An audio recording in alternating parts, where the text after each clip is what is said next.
इन दोनों राज्यों के चुनावों में बीजेपी व कांग्रेस का बना गठबंधन पूर्व में पहले जिन राज्यों में चुनाव हुए, जैसे कर्नाटक है, हिमाचल है, इससे पहले हरियाणा है, जिन राज्यों में भी चुनाव हुए हैं, तो इन दोनों राज्यों के चुनावों में जो अब इस समय झारखंड और महाराष्ट्र में हो रहे हैं, इन दोनों राज्यों के चुनावों में बीजेपी व कांग्रेस का बना गठबंधन पूर्व में, इससे पहले जिन राज्यों में चुनाव हुए वहाँ पूर्व में जारी किए गए अपने अपने चुनावी घोषणा पत्रों को लागू करने को लेकर, जो उस समय इन्होंने लागू किया था और किस्म किस्म के प्रलोभन दिए थे अपने चुनावी घोषणा पत्र में, उसको ये लागू तो कर नहीं पा रहे हैं। बहुत बुरा हाल है, क्योंकि कर्नाटक में काफ़ी कुछ गवर्नमेंट की पोजीशन खराब हो रही है, हिमाचल में भी हो रही है। हिमाचल में तो हालत ये खराब है वहाँ पे इतनी ज़्यादा गवर्नमेंट की कि वहाँ के सरकारी कर्मचारियों को वो वेतन तक भी नहीं दे पा रहे हैं। लेकिन चुनाव में इन्होंने बड़ी बड़ी गारंटी दे दी चुनावी घोषणा पत्र में। तो कहना मैं ये चाहती हूँ कि यहाँ खास ध्यान देने की बात यह है कि इन दोनों राज्यों के चुनावों में, यानी कि झारखंड और महाराष्ट्र में जो इस समय चुनाव हो रहा है, इन दोनों राज्यों के चुनावों में बीजेपी व कांग्रेस का बना गठबंधन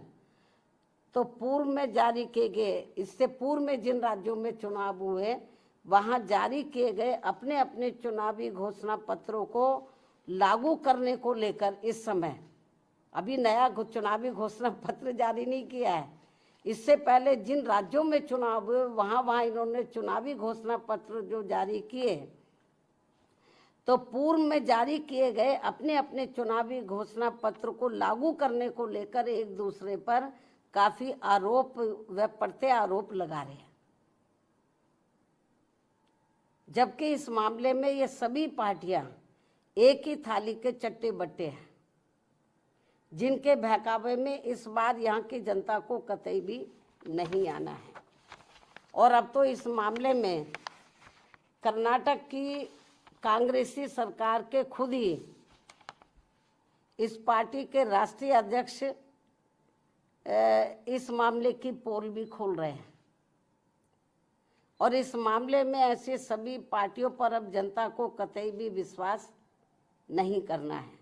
इतना ही नहीं बल्कि पूरे देश में हर क्षेत्र में महिलाओं का उत्पीड़न होना अभी तक भी बंद नहीं हो पा रहा है। और इस मामले में अभी हाल ही में महाराष्ट्र में अरविंद सावंत द्वारा जिस प्रकार से वहाँ एक महिला के लिए अभद्र भाषा का इस्तेमाल किया गया है, उसे सरकार को हल्के में न लेकर ये बहुत ही शर्मनाक है, अमानवीय है, निंदनीय है। जो उन्होंने अभद्र भाषा का इस्तेमाल किया है तो उसे सरकार को, वहाँ की सरकार को हल्के में न लेकर बल्कि अति गंभीरता से लेते हुए उसके विरुद्ध सख्त कानूनी कार्रवाई करनी चाहिए, जो ये बहुत ज़रूरी है। और ये ऐसा नहीं हुआ तो और लोगों के भी फिर मनोबल बढ़ जाएगा कि और भी बोलते जाओ और महिलाओं के बारे में, जो ये ठीक नहीं है। इन्हीं कुछ ज़रूरी बातों के साथ ही अब मैं अपनी पार्टी के लोगों से यूपी में 9 विधानसभा की सीटों पर हो रहे उपचुनाव के साथ साथ झारखंड व महाराष्ट्र स्टेट में भी विधानसभा के लिए हो रहे आम चुनाव में अपनी पार्टी के उम्मीदवारों को जिताने की भी